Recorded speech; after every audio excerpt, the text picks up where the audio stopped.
But the reason that I brought up friending them is that if you can see that they're having great luck and progress with our products, ask them if they'd be interested in making money with it. Because when you go to some of these big events, you'll ask how many people were loyal customers before they were distributors, and like a third of the room stands up.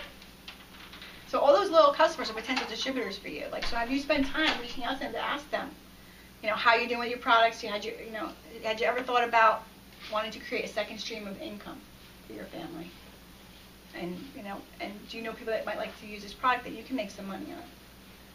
And just kind of see where that goes. Back to the 4 loyal customers. So I would love for everybody to try and work on getting 4 loyal customers this month. So write that down.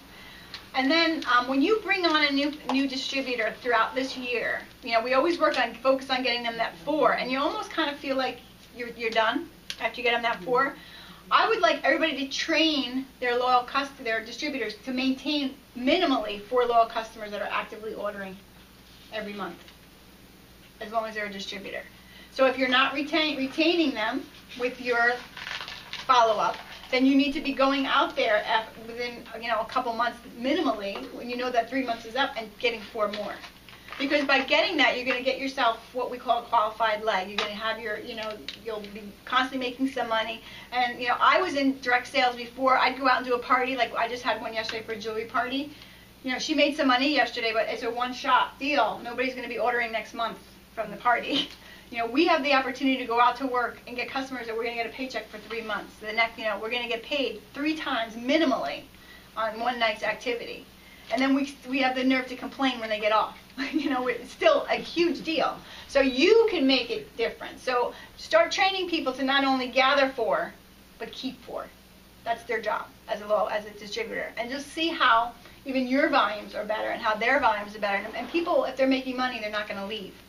So if that's part of their just job description, is to constantly keep up 4 ordering customers, they should be doing very well. So for each one of you that are in the room, I would love for you to go work with your upline. If you have a prospect, a distributor, if you're finding that you have a hard time closing that distributor, you have people that are interested, but you don't really know what to say, reach out to anybody in your upline and ask them if they would meet with you or get on a 3-way call. Because I really don't want you to feel like you can't do it. And sometimes it's just a matter of you hearing the word choices that people do.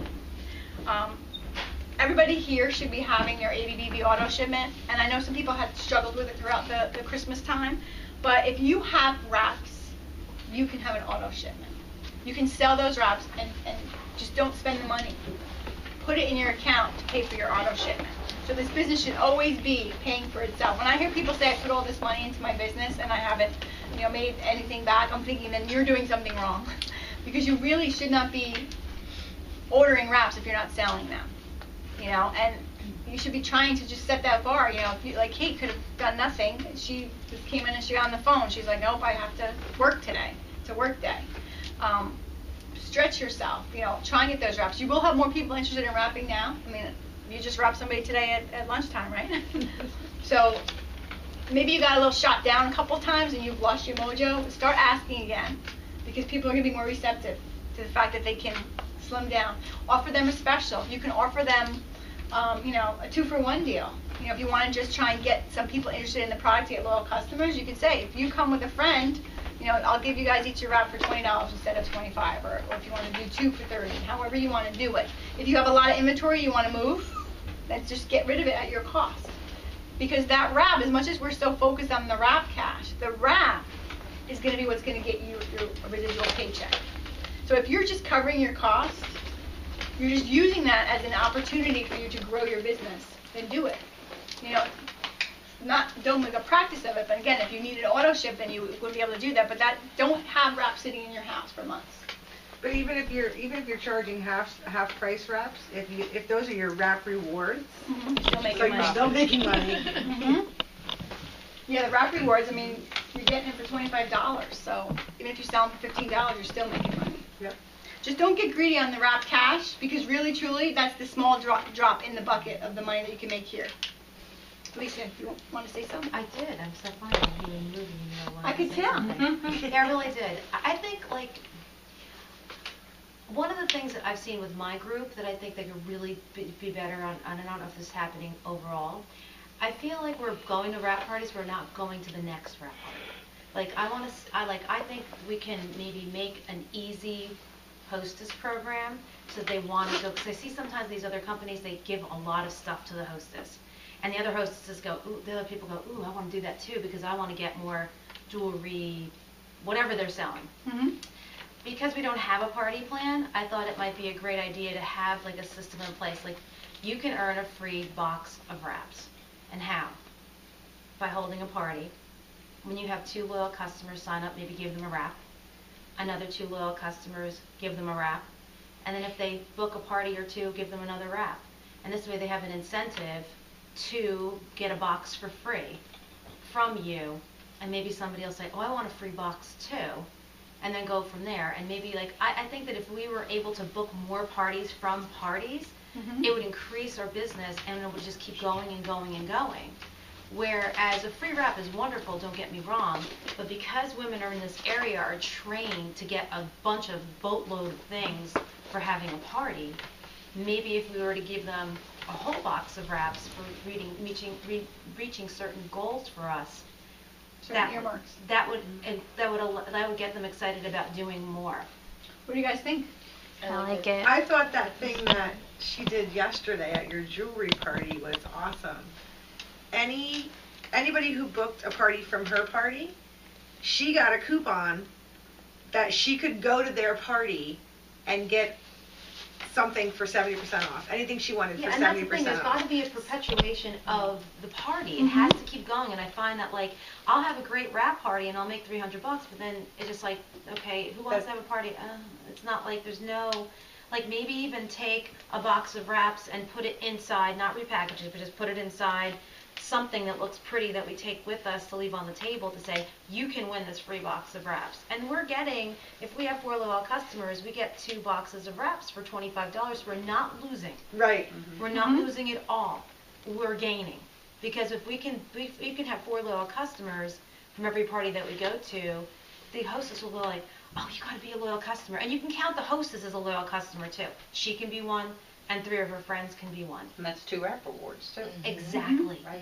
That's what I'm saying. Like, I think there needs to be That's a smart. bigger incentive. Just because I've been in direct sales with another company for pretty much most of my life, 22 years. And I just like, and I see that. I see like, So Alicia, say for Mary Kay, we'll just say that's what it is. Because, like, I know that some of the incentive is to do like a skincare gathering. I've been to 1 or 2, and you know, they do orders. It's not like a little customer program.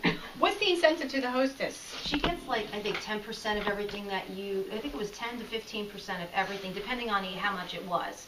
Right. And then it would be like, she would get a free case. And then she would pick what she'd want inside of it. And whatever, if I did 200 in sales, she would get $20 or $25. And then if she had a booking, it would up it. So then she can get up to like 20%. It was like, Did that come from you as a no, consultant? that or was it came that from was the kind of company? like taught. No, it came from me. Oh, it came from us. Yes, absolutely. But it was taught to us through everybody. It was 10% off the bat. And then if you reached a certain, I think if you reach a certain money amount, it would go higher. If you had a booking, it would go higher. You could just make it, I think, up to like, I don't remember, 50%. I mean, I haven't really done it. Ours is hard to discount products because our customers have to order their products. Exactly. Right. Like Mary Kay, I was a Mary Kay consultant. You have to carry Yeah, we your would buy items. it. Mhm. So you could basically sell them and give them for whatever you wanted. Like, it would be hard for us to say, oh, you're going to get a 50% off item, because how would you do that? How about just like making a But basket of like stuff? some- from the dollar right, store? right. Something that's pretty that they're gonna want. Right. You know, make it look nice. Get like a basket box, fill the bottom with paper, and then pile it high, and then put plastic over it, and just bring it, and give them an incentive for wanting to keep going. Because I think that's what it is that we have the party and nothing. Have the party and nothing. And, you know, not to tout Mary Kay, but Mary Kay always used to say, if you walk out of the house without a booking, you're leaving money on the table. And I agree with her. So that's another thing we can start working on. We can do a whole meeting on that, like different ways to create your own hostess program. It's going to be within your budget. You know, some people are going to be willing, you know, they don't have it. You know, people were saying don't have time, they can't get their auto ship. So they need their wrap cash till they get their residual income built up. But I agree, being a party plan, and we are not party plans. So that's the other thing. That's why I kind of like to do one-on-ones and like two-on-ones, because the expectation is that I'm coming to you to give you a service. Right. It's like doing hair from home. And our parties aren't like 10 people generally. So maybe it's even our verbiage. I know one of the things we were doing in the fall when we were talking. We would be doing our wellness event Class. and then we would say, we also have skincare and we also have wraps. So if you are interested, anybody in the room wants to have like a spa night where we can do, facials and skincare, that could be like another party. So somebody could book from that party, even with the same group of people, and they might have all become loyal customers already. But then you're going to get together for a party where maybe they'll bring in a few new ones. So we can definitely, throughout this year, start maybe looking at how we can make our parties more desirable, so that we can have, and I know that Cheryl Johnson and Shelley Hyde were both big party plan girls, and they both said, she had said the same thing to me, but she has a couple things she does, and it reminds me because she said she would do a call with us and some of the things she's been doing with her team. So we'll start focusing more on that this year. And I guess too, I wanted to open it up. I know I've just reached out to my leaders, say like, what topics do you guys want to know more of? Where do you feel you struggle? Like when you come to a meeting, like what are you hoping to get? Because as leaders, I'm going to be doing bi-monthly meetings, or I'm going to be leading them, and then the other alternate month, our leaders are going to be starting to take on the skipper of the ship, so to speak, and take on meetings. We may even have meetings that Liz might be doing out in Minnesota that she'll record and bring to us, like we're doing to her. Helen, who's out in Indiana, may be doing some calls or meetings or what have you as she builds her local team to bring it up. But what do you guys want to know?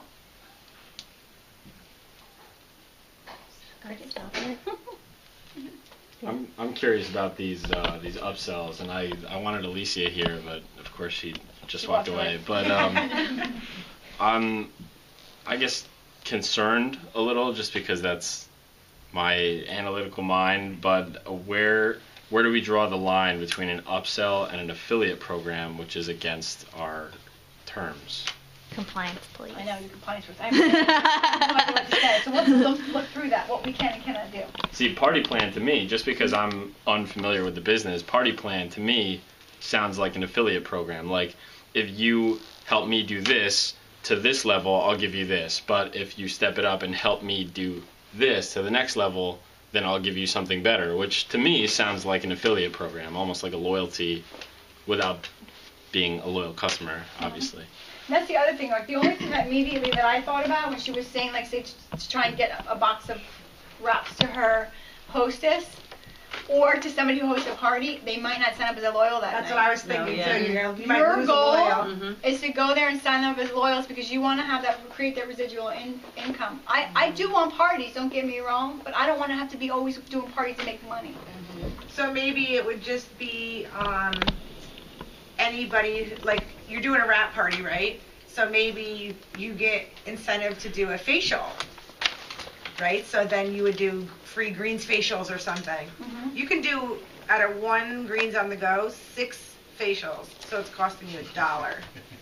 Or if they sign up as a loyal, I think Liz does like an additional amount off of their wrap or whatever. So like maybe you can say like, oh, if you get If you 4 book, you loyal get your wrap customers, you today get for another free or wrap for free or something for the hostess. I don't know. Right, so yeah, if that person's going to book a party and they're already signing up as a loyal, unless they just are bringing in new people, maybe that's the Yeah. incentive. That's the only thing that I'd be concerned about. If you focus too much on making a party, you're going to not be growing your residual paycheck, and that's truly the goal here. So we'll visit that later. I just want you guys to start thinking about that, maybe different ways that we can try and encourage more parties. Outside of, like, Liz did offer $5 off their wrap if they booked a party for her that night, and that worked for her because she kept her calendar full, just by, giving them $5 off. The other thing I wanted to talk about is conference. We kind of touched on that a little bit. I know a lot of people are going to conference, and even for those that aren't going to conference. And then if you listened to the call last night, Mark alluded to the fact that something big's coming. We always know when you go to conference,